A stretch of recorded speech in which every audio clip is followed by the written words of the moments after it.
தலைப்பு, நமது பாரத்தை சுமப்பவர் யார்? நம்முடைய பாரத்தை சுமப்பவர் யார்? யாராவது என்னுடைய பாரத்தை சுமக்க மாட்டார்களா? கடன் என்கிறதான ஒரு பாரம், வியாதி என்கிறதான ஒரு பாரம், தேவைகள் என்கிறதான ஒரு பாரம், படிப்பு என்கிறதான ஒரு பாரம். யாராவது எனக்காக ஏதாவது ஒரு காரியத்தை செய்ய மாட்டார்களா என்று நாம் ஏங்குவது. ஆமென். சில வேளைகளில் நாம யோசிப்போம், பெற்றோரா இருந்தா யோசிப்போம், பிள்ளைங்க கொஞ்சம் தலை எடுத்துச்சுன்னா நம்முடைய பாரத்தை சுமப்பாங்க. பிள்ளைங்க நினைப்பாங்க, நம்ம அப்பா அம்மா இருக்கிற வரைக்கும் நம்முடைய பாரத்தை சுமப்பாங்க.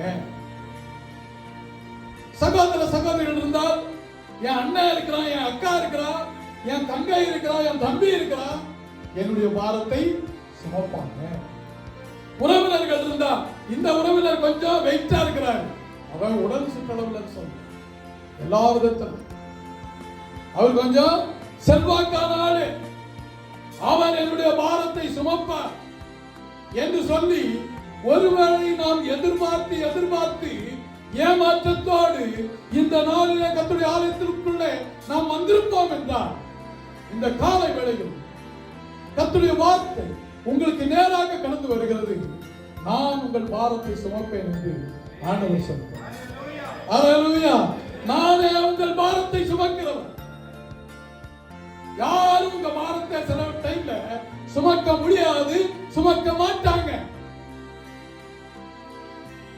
யாராவது உங்கள் பாரத்தை சுமப்பார்கள் என்றால், ஏதோ ஒன்றை அவர்கள் உங்களிடத்தில் எதிர்பார்த்து அவர்கள் பாரத்தை சுமக்கிறார்கள் என்று அர்த்தம். காரணம், உலகம் உறவுகள் போலியாக மாறிக்கொண்டே இருக்கிறது. ஆமென். உண்மையான பாசம் இல்லை, அதுல வேஷம் தான் இருக்கிறது. உண்மையான நேசம் இல்லை, அதுல நாசம் தான் இருக்கிறது. நம்மை ஆதரிப்பவர் கர்த்தர். ஹல்லேலூயா. பக்கத்துல பார்த்து சொல்லுங்க, உங்களை ஆதரிக்கிறவர் கர்த்தர். ஹல்லேலூயா. ஹல்லேலூயா. இவங்களால எல்லாம் செய்ய முடியும்னு சொல்லிட்டு சில டைம்ல நம்ம யோசித்து கலங்கி போய் இருக்கிறதான நேரங்கள் உண்டு. இவங்க இருக்கிறாங்க, எல்லாத்தையும் பார்த்துப்பாங்க. நான் என்னுடைய வாழ்க்கையில சில நபர்களை அப்படியே யோசிச்சேன். இவர்கள் இருக்கிறார்கள், இவங்க நமக்காக எல்லா காரியத்தையும் செய்வாங்கன்னு சொல்லிட்டு அநேக நேரத்தில் யோசித்து ஏமாற்றம் தான் மிச்சம். என்னுடைய வாழ்க்கையில மாத்திரம் இல்ல, உங்கள் வாழ்க்கையிலும் அப்படி ஒருவேளை நீங்கள் கடந்து வந்து கொண்டிருக்கிறீர்கள். ஆமென். எனக்கு இவங்கள தெரியும், அவங்கள தெரியும், பெரிய பெரிய ஆளை தெரியும், எனக்கு இவங்கள தெரியும், அவங்கள தெரியும் சொன்னவங்க யாருமே எதுவுமே செய்ய. ஆனால் நமக்கு ஆதரவு கொடுப்பவர் யாரு? கர்த்தர் மாத்திரம். ஹல்லேலூயா. நான் இவருக்கு போன் பண்ணி சொல்லிடுறேன், அவருக்கு போன் பண்ணி சொல்லிடுறேன், இது நடந்துரும், அது நடந்துரும். இந்த காரியம் மாத்திரம், எல்லா காரியத்தையும் சொல்லுவாங்கல்ல, கணக்கை கூட்டி கழிச்சு பார்த்தா 1000 பெருசா இருக்கு, -1000 என்னவாயிடும்? 0. நமக்கு உதவி செய்கிறவர் அவர் மாத்திரம். ஹல்லேலூயா. ஒரு வசனத்தை வாசிப்போம். சங்கீதம் 55:22 வசனம் சொல்லுகிறது, கர்த்தர் மேல் உன் பாரத்தை வைத்து விடு, அவர் உன்னை ஆதரிப்பார், நீதிமானை ஒருபோதும் தள்ளாட மாட்டார். ஹல்லேலூயா. நீங்களும் நானும் நீதிமானாய் இருக்கிறோமா? கர்த்தர் மேல் பாரத்தை வைத்து விடு. ஆனால் நாம் பாட்டு பாடணும், கர்த்தர் மேல் பாரத்தை வைத்து விடு, அவரே உன்னை ஆதரிப்பார். இவங்க செஞ்சிருவாங்க, அவங்க செஞ்சிருவாங்க. நோ, கர்த்தர் தான் நமக்கு காரியத்தை செய்வார். ஹல்லேலூயா. நமக்காக வழக்காடுகிறவர் அவரே. ஹல்லேலூயா. கர்த்தர் தான். கர்த்தரை அல்லாமல் வேற பாரம் இல்லை. கர்த்தர் மேல் உன் பாரத்தை வைத்து விடு, அவர் உன்னை ஆதரிப்பார். நீதிமானை ஒருபோதும் தள்ளாட மாட்டார். நீதிமான் தள்ளாடுற மாதிரி வரும், ஆனால் அவர் ஒருபோதும் தள்ளாட விடுவதில்லை. கர்த்தர் மேல் பாரத்தை வைக்கிறார். இன்றைக்கு பாரத்தை வைத்திருக்கிறதான நாம் அநேக நேரத்தில் கர்த்தர் மேல் வைக்கிறது போல வச்சிட்டு எடுத்துருவோம். சபைக்கு வரும்போது கர்த்தர் மேல பாரத்தை வைத்து விடுவோம். ஜெபத்திற்கு போகும் பொழுது கர்த்தர் மேல் பாரத்தை வைத்து விடுவோம். ஜெபத்தை விட்டு முடிச்சதும் அந்த பாரத்தை நம்ம தூக்கி திருப்பி சுமந்து கொள்வோம். இந்த ஊர் நாட்டுல எல்லாம் நீங்க பாத்தீங்கன்னா, கிராமங்கள் இப்பெல்லாம் இருக்கா என்னன்னு தெரியல. எங்க ஊர்ல நான் நிறைய பார்த்திருக்கேன். ஒரு 2 தூண் இருக்கும், 2 தூண்ல ஒரு பெரிய கல் ஒண்ணு. இப்பதான் நமக்கு டிராக்டர் அது இதெல்லாம் நிறைய வந்துச்சு, டெம்போ அதெல்லாம் நிறைய இருக்கிறதுனால இப்ப எப்படின்னு தெரியும். அந்த நாட்கள்ல நான் சின்ன வயசா இருக்கும்போது வாழைக்குலை, இந்த கப்பக்கிழங்குன்னு சொல்லுவாங்கல்ல, ஆலுவள்ளி கிழங்கு, மரிச்சினி கிழங்கு, மூட்டை மூட்டையா தூக்கிட்டு போவாங்க. தூக்கிட்டு போகும் பொழுது கொஞ்ச தூரம் போயிட்டு டயர்டா இருந்தாங்கன்னா என்ன பண்ணிடுவாங்க, அந்த சுமை தாங்கி மேல வச்சிருவாங்க. கொஞ்ச நேரம் அங்க ரெஸ்ட் பண்ணுவாங்க. என்னது, அந்த காலத்துல டிரான்ஸ்போர்ட் நமக்கு ரொம்ப கிடையாது, எல்லாமே ஆரோக்கியமா இருப்பாங்க. சகோதரிமாரெல்லாம் ஆரோக்கியமா இருப்பாங்க. எங்க பாட்டி ஒரு பெரிய வாழைப்பழைய தூக்கிட்டு போவாங்க. எங்க பாட்டி ஆள் வந்து இவ்வளவுதான் இருப்பாங்க, அவங்க வாழைப்பழம் தூக்கிட்டு போவாங்க. அதுக்கு காரணம் என்ன தெரியுமா? அந்த உடல் ஆரோக்கியம். இப்படி தூக்கிட்டு போகும் பொழுது அந்த சுமை தாங்கியில வச்சிருவாங்க, கொஞ்ச நேரம் ரெஸ்ட் பண்ணுவாங்க. காலையில கழுவந்திட்ட சந்தை, புத்தன் சந்தை, எவ்வளவு தூரம் எனக்கு தெரியல, 5 மணிக்கெல்லாம் அந்த சந்தையில இருப்பாங்க. அந்த வாழைப்பழம் விற்கிறது, அல்லனா பலாப்பழம், பெரிய பெரிய பலாப்பழம் வீட்டுல காய்க்கும். எங்க தாத்தா வீட்டுல பெரிய பலாமரம் இருந்தது, இப்ப இருக்கான்னு தெரியல. எடுத்துட்டு போவாங்க விற்கிறதுக்கு சந்தைக்கு, தலையில தூக்கிட்டே போவாங்க. வழியில் என்ன இருக்கும்? சுமை தாங்கி. சில பேருக்கு இன்றைக்கு இயேசு சுமை தாங்கியாக இருக்கிறார். சபைக்கு வரும்பொழுது அவர் சுமை தாங்கி, நீங்கள் ஜெபிக்கிற நேரத்தில் அவர் சுமை தாங்கி, அதெல்லாம் முடிந்து விட்டது என்றால் மீண்டும் அதே சுமையை தூக்கிட்டு நாமளே புறப்பட்டு போயிட்டு வேதம் சொல்கிறது, கர்த்தர் மேல் பாரத்தை வைத்து விடு, எடுக்க சொல்லவே. ஆமென். இயேசுவை போல, நம்முடைய தெய்வத்தை போல ஒரு சுமை தாங்கி இல்லவே. ஹல்லேலூயா, ஹல்லேலூயா. அவர்கிட்ட நீங்க வச்சிட்டீங்கன்னா அவர் உங்க பாரத்தை அவர் சுமப்பார். ஆமென். ஒருத்தர் மாட்டு வண்டி ஓட்டிட்டே போறாங்க. போகும்போது எங்க பாட்டி மாதிரி ஒரு வயதான பாட்டி அம்மா ஒரு சுமையை தூக்கிட்டு போறாங்க.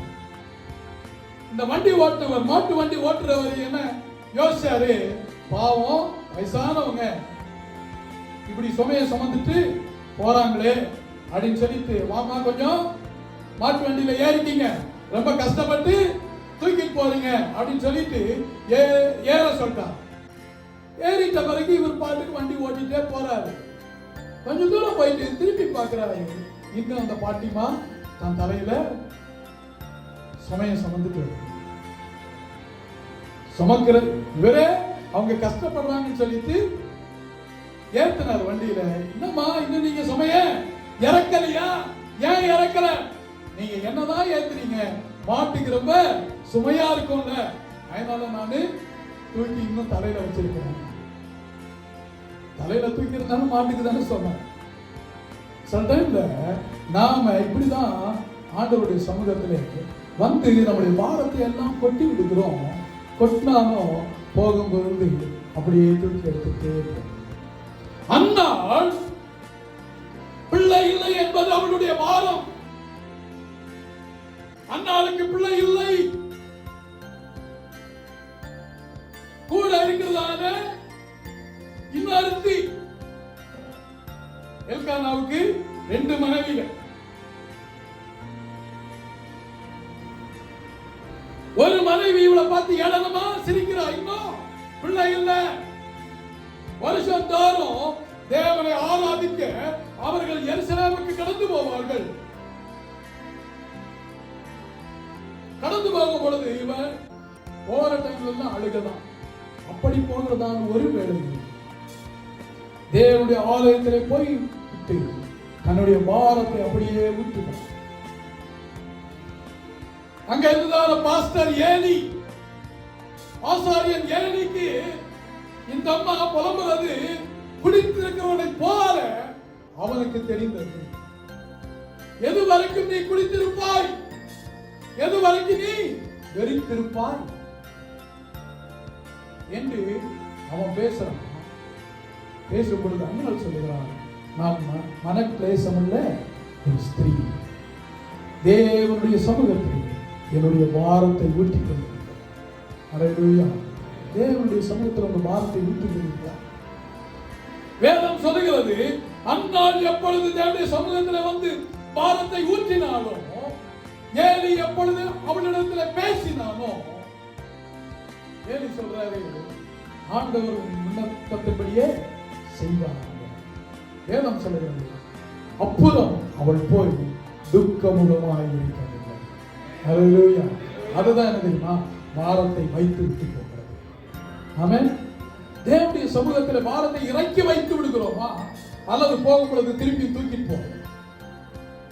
கர்த்தர் இந்த நாளிலே உங்களுக்கு சொல்லுகிறதான ஒரு வார்த்தை, என்னுடைய சமூகத்தில் நீ பாரத்தை இறக்கி வைத்து விடு, நான் உன்னை ஆதரிப்பேன். வசனம் எப்படி போட்டு, கர்த்தர் மேல் உன் பாரத்தை வைத்து விடு, அவர் உன்னை ஆதரிப்பார். ஆமென். அவர் உங்களை ஆதரிக்கிறார். அவர் உங்களை ஆதரிக்கிறது. வேதம் சொல்லுகிறது, நீதிமானுக்கு ஒரு கேடும் வராது. உங்களுக்கு ஒரு கேடும் வராது. சொல்லுங்க சொல்லுங்க, கொஞ்சம் தட்டி சொல்லுங்க. கர்த்தர் மேல் உங்கள் பாரத்தை வைத்து விடுங்கள். அண்ணால் அப்புறம் துக்கமுகமாய் இருக்கவே இல்லை. நீங்க துக்கமுகமாய் இருக்கிறதுனா உங்கள் ஜெபம் கேட்கப்பட்டது. நான் சொல்றது ஒரு ஆமென் சொல்லுங்க. அல்லேலூயா. அண்ணால் தேவனுடைய சமூகத்தில் வந்து பாரத்தை கொட்டி விட்டால் அதுக்கப்புறம் அவர் துக்கமுகமாகவே இருக்கு. காரணம் என்ன தெரியுமா? அவருடைய வேண்டுதல் கேட்கப்பட்டது. நீங்க சபைக்குள்ள வரும்பொழுது ஏதாவது பாரத்தோடு வந்தீங்கன்னு வச்சுங்க, நீங்க வீட்டுக்கு போகும்போது அல்லனா வீட்டுல போய் வந்த பிறகு நீங்க துக்கமாக முகமாக இருந்தீங்கன்னா உங்க வேண்டுதல் கேட்கலன்னு நினைச்சு, நீங்க ஒழுங்கா வேண்டுதல் செய்யலன்னு நினைச்சு. ஆமென். அல்லேலூயா. ஏலி தப்பா நினைக்கிற வரைக்கும் அந்நாள் செல்லும். நான் சொல்றேன். அல்லேலூயா. நான் சொல்லணும், இங்க இருந்து தூங்காதேன்னு சொல்றதை விட நீ ஜெபத்தை கொஞ்சம் நிறுத்து. ஆராதிக்கும் போது ஆராதனை கொஞ்சம் நிறுத்து அப்படின்னு நான் சொல்றேன். ஆமென். அல்லேலூயா. அந்த மாதிரி ஆராதனை நம்ம செய்யறோம், அந்த மாதிரி ஒரு ஜெபத்தை நாம ஏறெடுக்கிறோமா? இங்க நான் சொல்லல, சபைக்குள்ள மாத்திரம் சொல்ல, உங்க வீட்டுல என்ன பாஸ்டர், வீட்டுல எல்லாம் நான் ஜெபிக்கிறதே இல்லை. ஞாயிற்றுக்கிழமை ஆராதனைக்கு வரும்போது சபையில ஜெபிக்கிறது தான். கர்த்தர் உங்களுக்கு உதவி செய்வார். அல்லேலூயா. பக்கத்து பார்த்து சொல்லுங்க, கர்த்தர் உங்களுக்கு உதவி செய்வார். கர்த்தரை பிடிச்சு கொள்ளுங்கன்னு சொல்லுங்க. கர்த்தரை உறுதியா பிடிச்சு கொள்ளுங்க. எந்த சூழ்நிலையிலும் தேவனை மாத்திரம் விட்டு விடாதீர்கள். கர்த்தர் மேல் பாரத்தை வைத்து. மத்தேயு 11ஆம் அதிகாரம் 28ஆம் வசனம் சொல்கிறது, வருத்தப்பட்டு பாரம் சுமக்கிறவர்களே, நீங்கள் எல்லாரும் என்னிடத்தில் வாருங்கள், நான் உங்களுக்கு இளைப்பாறுதல் தருவேன். நீங்க எல்லாம் ஆண்டவர்கிட்ட போறீங்களா? அந்த ஆண்டவர்கிட்ட போறது சொல்லுங்க, அங்க போறதை நான் சொல்லுறேன். அவர் ஏற்ற நேரத்தில் அங்க கூப்பிட்டாரு. டெய்லி நீங்க தினந்தோறும் தேவனை சந்திக்க வேண்டும். அல்லேலூயா. அல்லேலூயா. வருத்தப்பட்டு பாரம் சுமக்கிறவர்களே, நீங்கள் எல்லாரும் என்னிடத்தில் வாருங்கள், பகலின் குளிர்ச்சியான வேளையில் ஆதாமும் ஏவாளும் தேவனோடு பேசிக் கொண்டிருந்தார்கள். பகலின் குளிர்ச்சியான வேலை எது? காலையும் மாலை. தானியேல் தினமும் 3 வேளையும் தேவனிடத்தில் பேசிக் கொண்டிருந்தார். நீங்கள் தேவனிடத்தில் பேசுகிறதான நேரம் இருக்கிறதா? தேவன்கிட்ட பேசிட்டு இருக்கும் போதே நடுவில் பிசாசு புரிந்து தேவ சமூகத்தில் இருந்து நீங்க ரெகுலரா நீங்க தொடர்பு கொண்டாலும் பிசாசு உங்களை அட்டாக் பண்ண முடியும். ஆமென். பிசாசு என்னெல்லாம் நெருங்காது. சில பேர் தேவனுக்கு பயப்படுறதோட பிசாசுக்கு நிறைய பயப்படுறாங்க. தேவனுடைய வல்லமை பிசாசின் வல்லமை காட்டிலும் பெரியது. ஆமென். ஹல்லேலூயா. பிசாச பேசுறது நிறுத்திட்டு ஆண்டவரை பேச ஆரம்பிங்க, உங்க பிரச்சனை எல்லாம் சால்வ் ஆகும். இன்றைக்கு கர்த்தருடைய பிள்ளைகள் தேவனை பற்றி யோசிப்பதை விட பிசாச பற்றி ரொம்ப யோசிக்கிறாங்க. எங்க வீட்டிலே ஒண்ணு இருக்கு அப்படின்னு சொல்லாங்க. அவங்களும் அதுதான் உங்களை பார்த்து சொல்லுவாங்க. ஆமென். நம்ம எது சொல்றோமோ அதான் அவங்களும் சொல்லுவாங்க. ஹல்லேலூயா.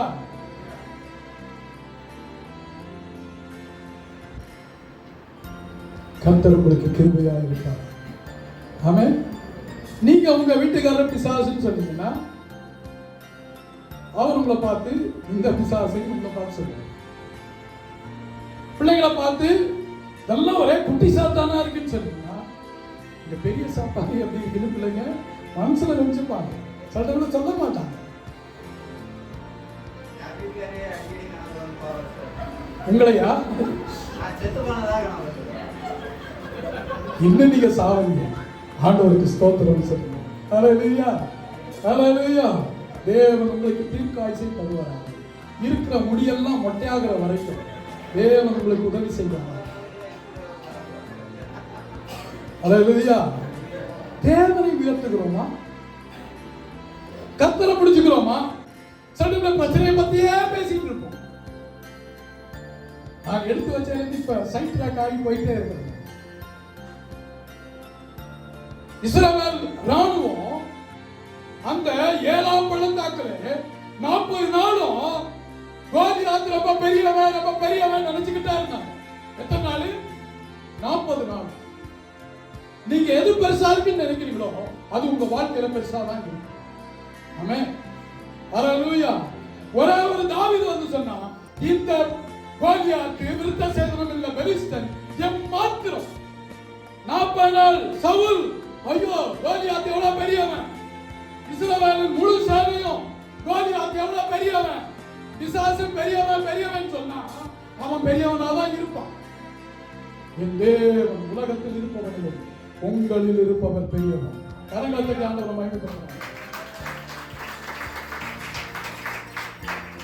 என்னுடைய தேவன் பெரியவர். ஹல்லேலூயா. சொல்லுங்க, ஆண்டவர் நம்முடைய கண்ணுக்கு தெரியவே மாட்டார். ஒரு காயின் எடுத்து இப்படி வச்சா எப்படி தெரியும்? இந்த காயின் பெருசா தெரியும். தூரத்துல இப்ப நான் அங்க யார்ட்டையாவது கடைசியில் எங்க அம்மாட்ட கொடுத்துறேன்னு நீங்க சொல்லுங்க, இது எத்தனை ரூபாய் காயின்? அம்மா சொல்லுங்க. 2 ரூபாய் காயின், 5 ரூபாய் காயின்ன்றீங்க. பக்கத்துல இருக்கிறவங்களுக்கு 10 ரூபாய் காயினா தெரியும். தூரத்துல இருக்கிறவங்களுக்கு 2 ரூபாய் காயினா தெரியும். ஆனா இங்க நான் பார்த்தா அது வந்து 20 ரூபாய் காயின் இருக்கு.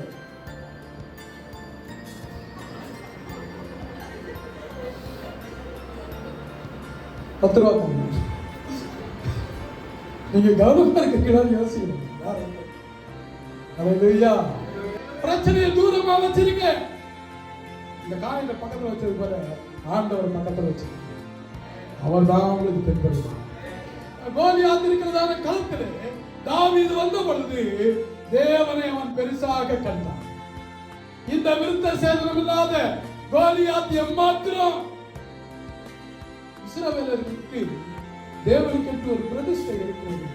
ஆண்களுக்கு விருத்த சேதனம் என்கிறதான பிரதிஷ்டை. செஞ்சுட்டு கோலியாத் பெரியார் பெரியார் சொல்லிட்டு இருக்காங்க. இங்கே கர்த்தருடைய சபைக்கு வருகிறாங்க தேவனுடைய பிள்ளைகள். உங்களை தன்னுடைய ரத்தத்தினாலே மீட்டுக் கொண்டு அவர் இங்கே உங்களை கொண்டு வந்து விட்டார். ரத்தம் சிந்தினவர் உங்களுக்கு பெருசா தெரியல, ஜீவனை கொடுத்தவர் உங்களுக்கு பெருசா தெரியல, பிசாசு பெருசா தெரியும். உங்கள் பிரச்சனைகள் உங்களுக்கு பெருசாக தெரிகிறது. அந்நாள் அதற்கு பின்பு அவள் துக்கமுகமாக இருக்கிறது. அல்லேலூயா. கர்த்தர் உங்கள் பாரத்தை சுமக்கிறவர். சில டைம்ல ஆண்டவருடைய சமூகத்திற்குள்ள நாம வரும்போது நினைக்கிறோம் கர்த்தருடைய கட்டளைகள் நமக்கு ரொம்ப பாரமா இருக்கு. ஜெபம் பண்றது ஈஸியா கஷ்டம். ஏன் ஈஸியா இருக்கு? பாரத்தை அவர்கிட்ட கொடுத்துட்டீங்க, ஈஸியா. அல்லேலூயா, அல்லேலூயா, அல்லேலூயா, அல்லேலூயா. வேதம் வாசிக்கிறது கஷ்டமா ஈஸியா? நான் கேட்டேன், அண்ணாச்சிட்ட கேட்டேன். அவர் சொன்னாரு, ஒரு வருஷத்துல கண்டிப்பா நான் பைபிளை வாசிச்சு முடிச்சிருக்கேன். அல்லேலூயா. பைபிளை வாசிக்கிறது கஷ்டமே கிடையாது. பைபிளை வாசிக்க தெரிஞ்சா ஈஸியா வாசிக்கலாம். ஆமென். 1 யோவான் 5:3. நாம் தேவனுடைய கற்பனைகளை கைக்கொள்வதே, நாம் தேவனுடைய கற்பனைகளை கைக்கொள்ளுவதே அவரிடத்தில் அன்பு கூறுவதாம். அவருடைய கற்பனைகள் பாரமானவைகளும் அல்ல. 2ஆம் வசனம் அதே அதிகாரம். நாம் தேவனிடத்தில் அன்பு கூர்ந்து, நாம் தேவனிடத்தில் அன்பு கூர்ந்து அவருடைய கற்பனைகளை கைக்கொள்ளும் பொழுது தேவனுடைய பிள்ளைகளிடத்தில் அன்பு கூறுகிறோம் என்று அறிந்து கொள்கிறோம். நாம் தேவனுடைய கட்டளைகளை கைக்கொள்கிறதுனால தேவனிடத்தில் அன்பு கூறுறோமா? தேவனிடத்தில் அன்பு கூறுவது என்னன்னா அவருடைய பிள்ளைகளிடத்தில் அன்பு கூறுறோம். இவ்வளவுதான், ரொம்ப சிம்பிள். அன்பு கூறுவது கஷ்டமே கிடையாது. ஆமென். அல்லேலூயா. சில பேருக்கு அன்பு கூறுவதே கஷ்டம். தேவனிடத்தில் அன்பு கூறுகிறார்.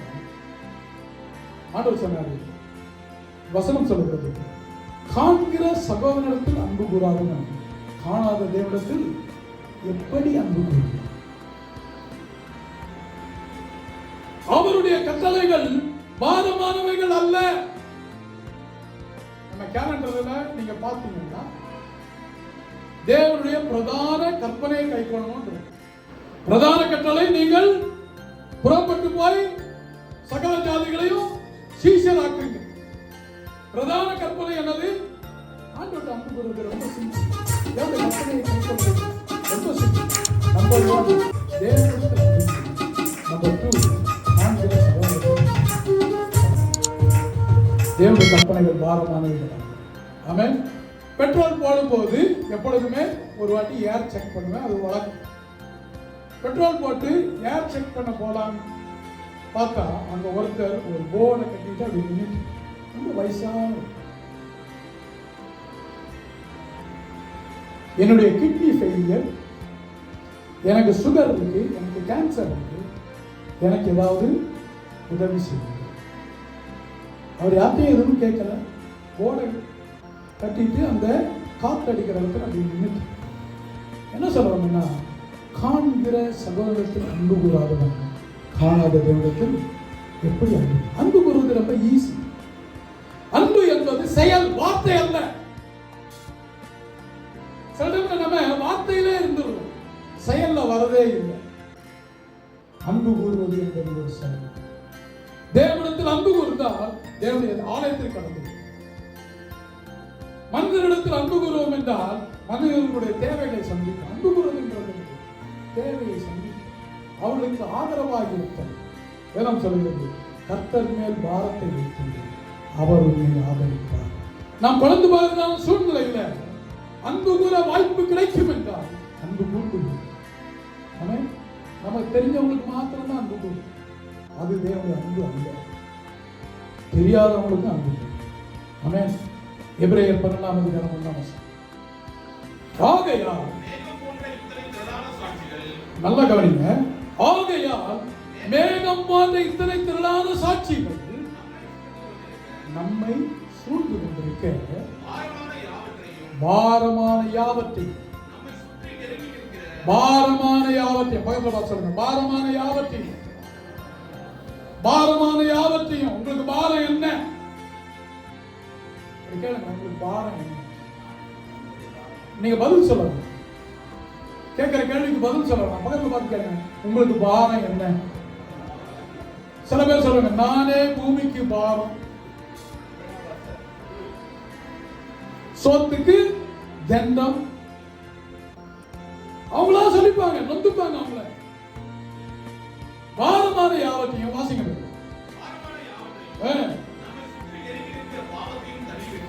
தள்ளிவிட்டு, பாரமான யாவற்றையும் தள்ளிவிட்டு. ஆமென். பாரத்தை தள்ளி விட்டுறீங்க. அப்புறம் விசுவாசத்தை துவக்குகிறவரும் முடிக்கிறவருமாய் இருக்கிற இயேசுவை நோக்கி நமக்கு நியமித்திருக்கிற ஓட்டத்தில் பொறுமையோடு ஓடணும். ஹல்லேலூயா. பாரத்தை தள்ளிவிட்டு உங்களுக்கு நியமித்திருக்கிற ஓட்டத்தில் பொறுமையோடு ஓடணும். பொறுமையோடு ஓடணும். நமக்கு நியமித்திருக்கிற ஓட்டத்தில் பொறுமையோடு ஓடணும். நமக்கு நியமித்திருக்கிற ஓட்டம். பவுலுக்கு நியமித்திருந்த ஓட்டம் வேற, மற்ற சீஷர்களுக்கு நியமித்திருந்த ஓட்டம் வேற. சபையில் இருக்கிறதான நம்ம எல்லாருக்கும் ஒவ்வொரு ஓட்டமும் தனித்தனியாக நியமிக்கப்பட்டிருக்கு. எப்படி எல்லாருடைய ரேகையும் ஒன்றாய் இல்லாதது போல, எப்படி எல்லாருடைய அந்த கண் விழியும் கருவிழியும் ஒன்றாய் இல்லாதது போல எல்லாருடைய ஓட்டமும் தனித்தனியாக இருக்கு. அவர் இப்படி இருக்கிறார், இவர் இப்படி இருக்கிறார், நீங்க யோசிக்க வேண்டாம். அவருடைய ஓட்டம் வேற, இந்த ஓட்டம். ஹல்லேலூயா, ஹல்லேலூயா. நமக்கு நியமித்திருக்கிற ஓட்டத்தில் பொறுமையோடு ஓடணும். ஐயோ, அவங்களுக்கு எத்தனை பாடு, எத்தனை பிரச்சனை, அவங்க ஓட்டம் வேற. இவங்க ரொம்ப நல்லா இருக்கிறாங்க, அவங்க ஓட்டம் வேற. எனக்கு தான் ரொம்ப பிரச்சனை, உங்க ஓட்டம் வேற. உங்க ஓட்டம் வேற. ஆமென். உங்களுக்கு நியமித்திருக்கிற பாரமான யாவற்றையும் தள்ளிவிட்டு நம்மை சுற்றி நெருங்கி நிற்கிற பாவத்தையும் தள்ளிவிட்டு. எல்லாரையும் சுற்றி என்னது? பாவம் நெருங்கி. பாரமானதை தள்ளணும், பாவமானதை தள்ளணும். ஹல்லேலூயா. ஏசாயா 3:10. உங்களுக்கு நன்மை உண்டாகும் என்று, உங்களுக்கு நன்மை உண்டாகும் என்று நீதிமானுக்கு சொல்லுங்கள், அவர்கள் தங்கள் கிரியைகளின் பலனை அனுபவிப்பார். உங்களுடைய கிரியை என்னவா இருக்கோ அதன் பலனை நீங்கள் புசிப்பீர்கள். ஆமென். வசனம் என்ன சொல்கிறது? கர்த்தர் மேல் உன் பாரத்தை வைத்து விடு, அவர் உன்னை ஆதரிப்பார். நீதிமானை ஒருபோதும் தள்ளாட விட்டார், உங்களுக்கு நன்மை உண்டாகும் என்று நீதிமானுக்கு சொல்லுங்க. இந்த பக்கத்தில் இருக்கிற நீதிமானுக்கு சொல்லுங்க, உங்களுக்கு நன்மை உண்டாகும். உங்களுக்கு நன்மை உண்டாகும். ஹல்லேலூயா. உங்களுக்கு நன்மை உண்டாகும், நீதிமானுக்கு நன்மை உண்டாகும் என்று சொல்லுங்கள். சத்துருல வரும்போது மற்றவங்களை பார்த்து நல்ல காரியங்கள் பேசி, ஆமென், உங்களுக்கு நன்மை உண்டாகும். ஏதாவது ஒரு பிரச்சனையை ஷேர் பண்ணாங்கன்னா அவங்களோட சொல்லுங்க, உங்களுக்கு நன்மை உண்டாகும் சொல்லுங்க. ஆமென். ஹல்லேலூயா. ஆராதனை முடிஞ்சதும் துண்டை காணும் துணியை காணும் ஓடி இருக்கும். உங்களுக்கு நன்மை உண்டாகும் என்று சொல்லுங்க. ஹல்லேலூயா. உங்களுக்கு நன்மை உண்டாகும். கர்த்தர் மேல் பாரத்தை வைத்து விடு, அவர் உங்களை ஆதரிப்பார். எல்லா கண்களுடைய தேவனை நோக்கி பார்க்க. பிரச்சனையை பார்க்காதீங்க, பிரச்சனை மத்தியில் இருக்கிறதான தேவனை பார்க்க. கோலியாத்தை பார்க்காதீங்க, உங்களை அழைத்த தேவனை பார்க்க. அந்நாள் மாதிரி பிரச்சனையை பார்க்காதீங்க. அந்நாள் ஜெபித்தது போல தேவ சமூகத்தில் ஜெபித்துட்டு அதுக்கப்புறம் துக்கமுகமாக இருக்காது. உங்கள் வேண்டுதல் கேட்கப்படும். பாடல் பாடுகிறதான வேலை பாரங்களை எல்லாம் தேவ சமூகத்தில் வைத்து அந்நாளை போல இனிமேல் துக்கமுகமாக இராதீங்க. தாவீதை போல கோலியாத்தை இங்கே வீழ்த்தி விட்டு கிடந்து செல்லும். பாடல் பாடுகிறேன், ஆண்டவர் மீது என் பாரத்தை வைத்து விடுவேன் என்று சொன்னார். ஆண்டவர் உங்கள் விண்ணப்பத்தை சொன்னார். பாடலை பாடுகிற வேலை இல்லையா? வியாதியா இருக்கிறீங்களா? கடன் பாரமா இருக்கிறதா? ஆபீஸ்ல பிரச்சனையா? பக்கத்துல பிரச்சனையா? வீட்டுல பிரச்சனையா? கணவர் பிரச்சனையா? மனைவி பிரச்சனையா? பிள்ளைங்க பிரச்சனையா? எதுவாக இருந்தாலும் உங்க பாரம் என்னமோ அதை தேவனுடைய சமூகத்தில் வைத்து விடுங்கள். கர்த்தர் மேல் பாரத்தை வைத்து விடு. ஆண்டவர்கிட்ட சொல்லுங்க உங்க பிரச்சனையை. Thank you, Jesus. எங்களுக்கு உதவி செய்யுங்க ஆண்டவரே.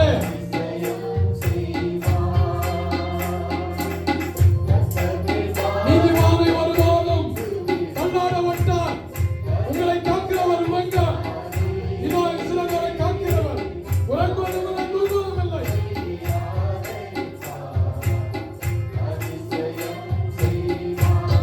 நீதிமான்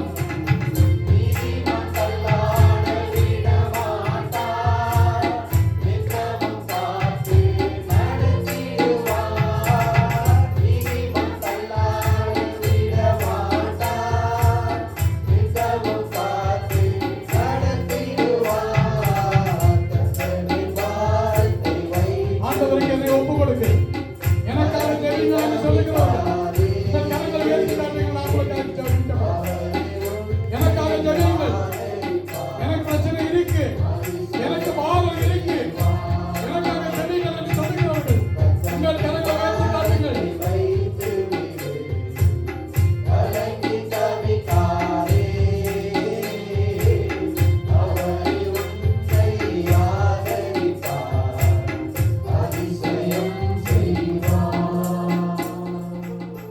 தெய்வமே, காலவெளியில் எங்களோடு பேசி இந்த நாளிலே உம்முடைய வார்த்தை எங்களுக்கு நேராக கடந்து வந்திருக்கிறது.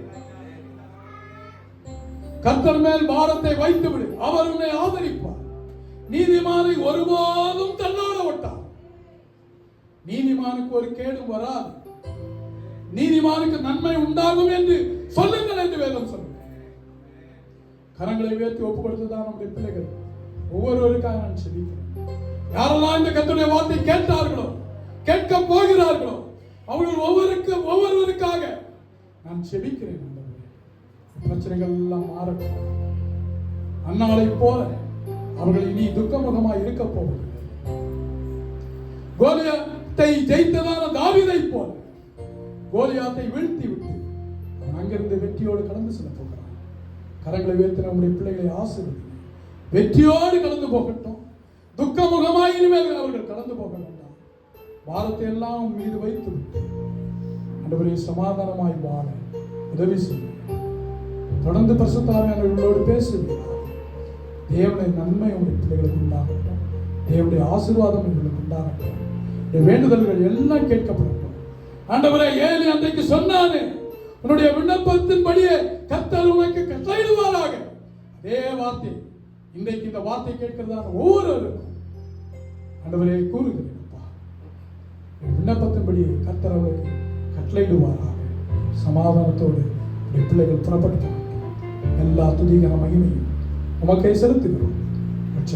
நாமத்தில் நல்ல பிதாவே, ஆமென். எல்லாரும் சேர்ந்து சொல்லுமா, ஆத்துமாவே கர்த்தரை சேவி, என் முழு நாமத்தை சேவி, ஆத்துமாவே கர்த்தரை சேவி, கர்த்தர் செய்த சகல உபகாரங்களை மறவாதே. நம்முடைய கர்த்தராகிய இயேசு கிறிஸ்துவின் கிருபை, பிதாவாகிய தேவனுடைய அன்பு, பரிசுத்த ஆவியானவர் ஐக்கியம் வழிநடத்தும் இப்பொழுதும் எப்பொழுதும் கர்த்தரின் வருகை மற்றும் சதா காலம் நிலைத்திருப்பதாக. ஆமென், ஆமென், ஆமென். கரங்களை தட்டி கர்த்தரை மேம்படுத்துவோம். கர்த்தர் உங்களை ஆசீர்வதிப்பாராக. God bless you. இங்கே QR கோட் கொடுக்கப்பட்டுள்ளது. ஃபோன்பே மற்றும் ஜிபே நம்பரும் கொடுக்கப்பட்டுள்ளது. கண்டிப்பாக கொடுக்க வேண்டும் என்கிறதான அவசியமில்லை. சிலர் காணிக்கையை நாங்கள் அனுப்புவதற்கு அது உதவியாக இருக்கும், நீங்கள் போடுங்கள் என்று கேட்டுக்கொண்டபடியால் இதை போட்டுள்ளேன். நன்றி. God bless you.